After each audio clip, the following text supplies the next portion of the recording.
Hi gang, Alan at UltraSlo.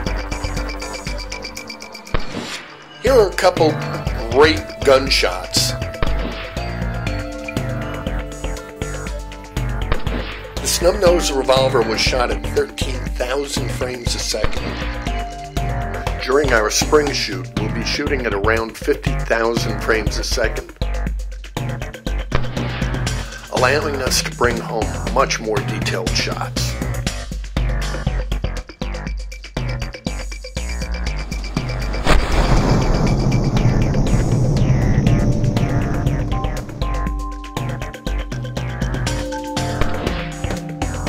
Please subscribe below and we'll let you know when we post some new shots.